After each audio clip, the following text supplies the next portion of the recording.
എനിക്ക് ചില കമൻസ് വന്നിരുന്നു എങ്ങനെയാണ് സെക്രട്ടേറിയറ്റ് അസിസ്റ്റൻറ്റ് പഠിക്കേണ്ടത് എന്നുള്ളത്. ഇപ്പോഴും സമയം തീർന്നിട്ടില്ല. പലരും പറയും ഇനി സമയമുണ്ടോ എന്നുള്ളത്. നിങ്ങൾ വേണമെന്ന് വെച്ചാൽ നിങ്ങൾക്ക് എത്ര സമയം ഇല്ലാത്തതും ഉണ്ടാക്കിയെടുത്ത് പഠിക്കാവുന്നതേ ഉള്ളൂ. അപ്പം മെയിൻസ് ടോപ്പിക്ക് നിങ്ങൾ മസ്റ്റായിട്ടും പഠിച്ചിരിക്കണം. കഴിഞ്ഞ കേസിൻ്റെ ട്രെൻഡ് അനുസരിച്ച് മനസ്സിലായ ഒരു കാര്യം, മെയിൻസ് വളരെ ഈസി ആക്കിയിട്ടുണ്ട് സ്പെഷ്യൽ ടോപ്പിക്സിൻ്റെ കേസിലേക്ക് വരുമ്പോൾ. കാരണം സ്പെഷ്യൽ ടോപ്പിക് എന്ന് പറയുന്നത് ഉദ്യോഗാർത്ഥികളെ സംബന്ധിച്ചിടത്തോളം, പ്രത്യേകിച്ചും ഇത്തവണ സെക്രട്ടേറിയറ്റ് അസിസ്റ്റൻറ്റ് എഴുതാൻ പോകുന്നവരെ സംബന്ധിച്ചിടത്തോളം പുതിയൊരു അനുഭവമാണ്. 2 പേപ്പറിലൊക്കെ ആയിട്ടാണ്, പിന്നെ ഇൻ്റർവ്യൂ ഉണ്ട്. അപ്പോൾ കുറച്ച് വ്യത്യാസമൊക്കെ വരുത്തുന്നുണ്ട്. അപ്പം വ്യത്യാസം വരുത്തുന്നതിൻ്റെതായ കൺസിഡറേഷൻ PSCയുടെ ഭാഗത്തു നിന്ന് നമുക്ക് പ്രതീക്ഷിക്കാവുന്നതാണ്. ആ ഒരു പ്രതീക്ഷ, അതൊരു പോസിറ്റിവിറ്റിക്ക് വേണ്ടി മാത്രം ഉപയോഗിക്കുക. അപ്പം ആ ഒരു പ്രതീക്ഷയിൽ നിങ്ങൾ എന്ത് ചെയ്യുക, മെയിൻസ് ടോപ്പിക് ഒരു പർട്ടിക്കുലർ ഡെപ്തിൽ പഠിക്കാൻ ശ്രമിക്കാം. അപ്പം അതിനുള്ള സമയം നമുക്ക് എന്താണെങ്കിലും കാണും. ജസ്റ്റ് വായിക്കുക, റിവൈസ് ചെയ്യുക, ചെയ്ത് പഠിക്കുക. ക്വസ്റ്റ്യൻസ് എപ്പോഴും ചെയ്ത് പഠിക്കുക. ഞാൻ എൻ്റെ ടെലഗ്രാം ചാനലിൻ്റെ ഇടയ്ക്കിടയ്ക്ക് ഗ്രൂപ്പിൽ ചില പ്രീവിയസ് ഇയർ ക്വസ്റ്റ്യൻസ് ഇടാറുണ്ട്. അപ്പോൾ നിങ്ങൾ ജസ്റ്റ് ഒന്ന് വന്ന് വാങ്ങിച്ച് പോളൊക്കെ ഒന്ന് അറ്റൻഡ് ചെയ്തിട്ട് ഇരിക്കുക. ഓക്കെ, അപ്പം നിങ്ങൾക്ക് ജസ്റ്റ് ഒരു പരിചയമാകും എങ്ങനത്തെ റേഞ്ചിലുള്ള ചോദ്യങ്ങളാണ് PSC ഇടുന്നത് എന്നുള്ളത്. അതായത് PSC ചോദിക്കുന്നതിൻ്റെ ഡെപ്ത്, റോക്കറ്റ് സയൻസോ വലിയ ഇക്വേഷൻസോ ഒന്നുമല്ല, സോൾവ് ചെയ്യാനൊന്നുമല്ല. ജസ്റ്റ് ഒരു കാര്യങ്ങൾ മനസ്സിലാക്കിയിരിക്കുന്ന ഒരു വ്യക്തിക്ക് ഇതൊക്കെ ഉത്തരം ചെയ്യാൻ പറ്റുന്നതാണെന്ന് നിങ്ങൾക്ക് അപ്പോൾ മനസ്സിലാകും. ഇപ്പം ഞാൻ പറഞ്ഞു വന്നത്, സെക്രട്ടേറിയറ്റ് അസിസ്റ്റൻറ്റ് പ്രിപ്പയർ ചെയ്യുന്നവർക്ക് ഇപ്പോൾ പലർക്കും സമയമുണ്ടോ എന്നൊരു ഡൗട്ടുണ്ട്. പക്ഷേ സമയം ഉണ്ട്. നിങ്ങൾ പല മൊഡ്യൂളും തരം തിരിച്ച് പഠിച്ചാൽ മതി. നിങ്ങൾ ഏതെങ്കിലും ചെറിയ റാങ്ക് ഫയൽ വാങ്ങുക, റാങ്ക് ഫയൽ നോക്കിയിട്ട് ശരിക്കും പഠിക്കുക. പിന്നെ ഒട്ടും അറിയാത്ത ക്ലാസ്സസ് കേൾക്കുക. ഞാനിവിടെ വിശദീകരിക്കാൻ പോകുന്നത് മൊഡ്യൂൾ 3 ആണ്. കോൺസ്റ്റിറ്റ്യൂഷൻ്റെ മൊഡ്യൂൾ 3 ഞാൻ ക്ലാസ് എടുക്കുന്നുണ്ട്. അതിനെക്കുറിച്ച് ഉള്ള കാര്യങ്ങളാണ് ഇത്തവണ ഞാൻ പറയുന്നത്.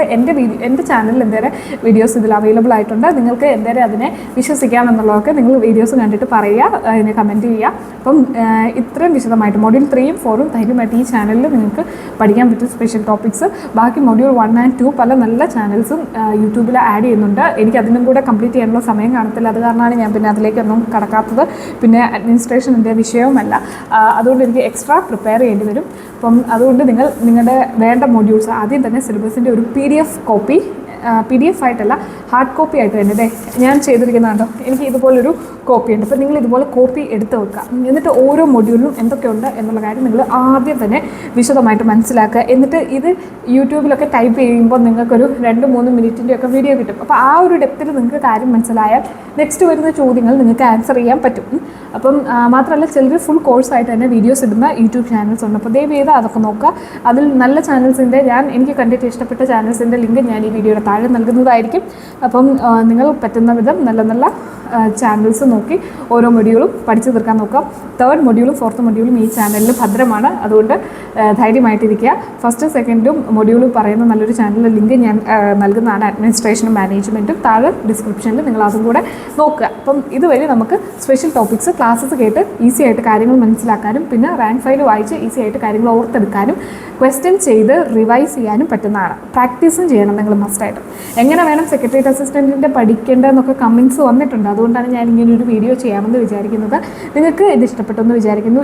ഇത്രയും പറഞ്ഞത് നിങ്ങളുടെ സമയം പോയതായിട്ട് തോന്നില്ലല്ലോ അല്ലേ? പലർക്കും ഡൗട്ട് ഉണ്ടായിരിക്കും ഇനി പഠിച്ചിട്ട് സമയമുണ്ടോ എന്നൊക്കെയുള്ളത്. അങ്ങനെയുള്ളവർക്ക് വേണ്ടിയാണ് ഞാൻ ഈ വീഡിയോ ചെയ്യുന്നത്. എൻവയോൺമെൻറ്റും ക്ലൈമറ്റും പല SSC ചാനൽസ് ഉണ്ട്.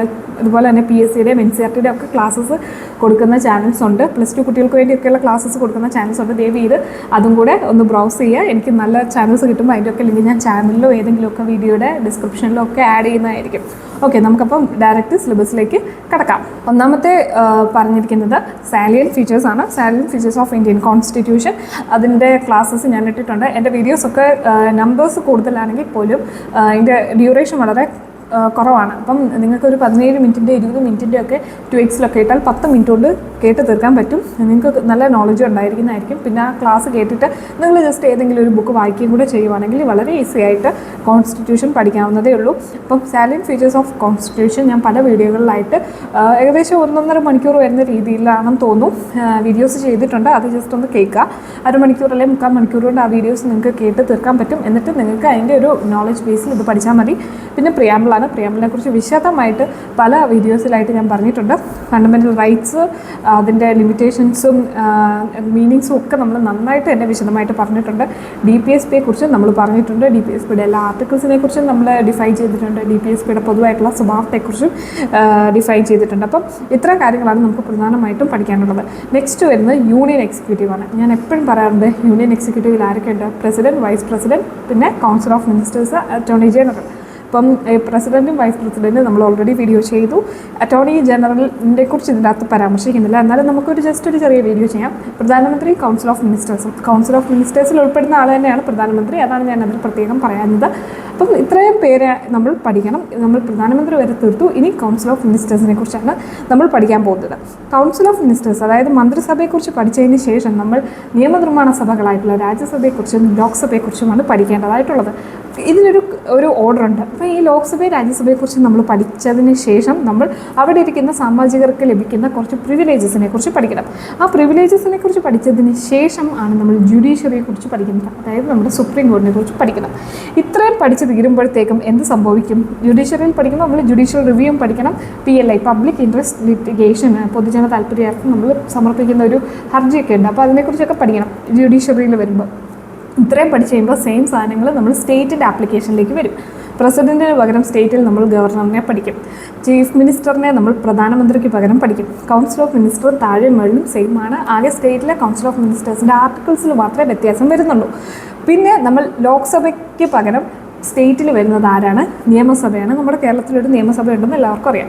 നമ്മുടെ കേരളത്തിലില്ലാത്തൊരു സംഭവമുണ്ട്. രാജ്യസഭയ്ക്ക് പകരം ഉള്ള ഒരു സെക്കൻഡ് ഹൗസ് കേരളത്തിലില്ല. പക്ഷേ വലിയ വലിയ സംസ്ഥാനങ്ങളിൽ അങ്ങനെ ഒരു ഹൗസ് ഉണ്ട്. അതിനെ ലെജിസ്ലേറ്റീവ് കൗൺസിൽ എന്ന് പറയും. അപ്പോൾ നമ്മൾ ലെജിസ്ലേറ്റീവ് കൗൺസിലിനെ കുറിച്ചും പഠിക്കണം.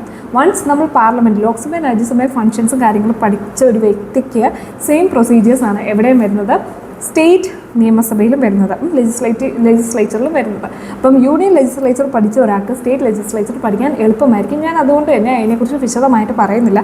നിങ്ങൾ ബുക്ക് മാത്രം വായിച്ചാൽ മതി.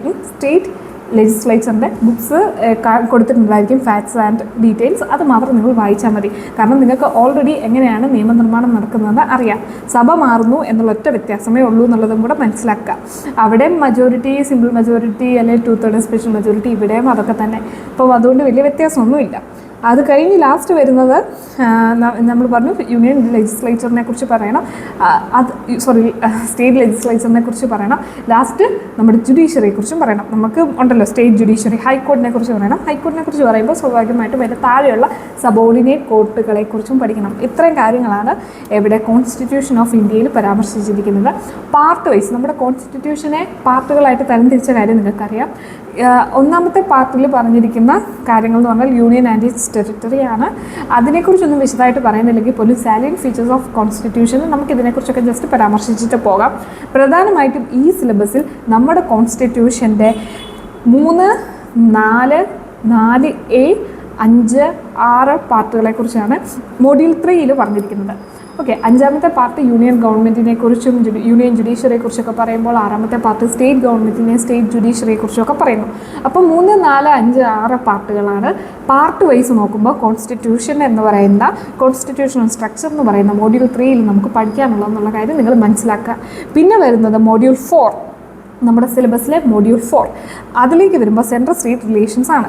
അതിൽ കുറച്ചുകൂടെ ബാക്കി ഷെഡ്യൂൾ, നമ്മുടെ 12th, 11th ഷെഡ്യൂളിൽ പറഞ്ഞിരിക്കുന്ന പഞ്ചായത്ത് രാജ്, മുനിസിപ്പാലിറ്റി, അങ്ങനെ കുറേ കാര്യങ്ങളെക്കുറിച്ചാണ് പഠിക്കാനുള്ളത്. അപ്പം ഞാൻ മോഡ്യൂൾ 4 പിന്നെ ഒരു വീഡിയോയിൽ ഇതുപോലെ ഡിസ്കസ് ചെയ്യുന്നതാണ്.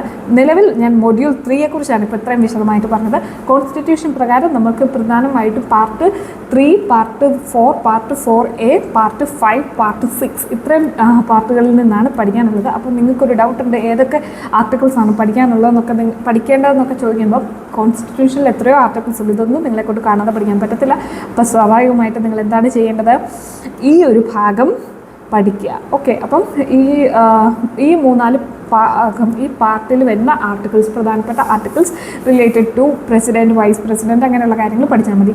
പാർട്ട് 5 വളരെ ഇമ്പോർട്ടൻ്റ് ആണ്. കാരണം അതിലാണ് യൂണിയനെ കുറിച്ച് പറയുന്നത്. യൂണിയനെയും സ്റ്റേറ്റിനെയും കുറിച്ചും പരാമർശിക്കുന്ന പാർട്ടുകൾ പഠിക്കുക. ഫണ്ടമെൻ്റൽ റൈറ്റ്സിനെ, DPSPയും ഫണ്ടമെൻ്റൽ ഡ്യൂട്ടീസിനെ കുറിച്ചും പരാമർശിക്കുന്ന പാർട്ടുകൾ പഠിക്കുക, പിന്നെ പ്രിയാമ്പിളിനെ നന്നായിട്ട് മനസ്സിലാക്കുക. അതൊരൊറ്റ പേപ്പറേ ഉള്ളൂ കോൺസ്റ്റിറ്റ്യൂഷനിൽ. അതിനെ ശരിക്കും വിലയിരുത്തിയാൽ മതി. അത് എവിടെ നിന്നാണ് അതിൻ്റെ സോഴ്സ്, അതിനെക്കുറിച്ച് വിശദമായിട്ട് ഒരു പോയിന്റും വിടാതെ ഞാൻ എൻ്റെ വീഡിയോസിൽ പറഞ്ഞിട്ടുണ്ട്. ധൈര്യമായിട്ട് അത് പോയി കേൾക്കുക. ഓക്കെ, അപ്പം കോൺസ്റ്റിറ്റ്യൂഷൻ ഓഫ് ഇന്ത്യ ഈ ഒരു ഭാഗം ഇങ്ങനെയാണ് പഠിക്കേണ്ടതെന്നുള്ളത് നിങ്ങൾക്ക് മനസ്സിലായെന്ന് വിചാരിക്കുന്നു.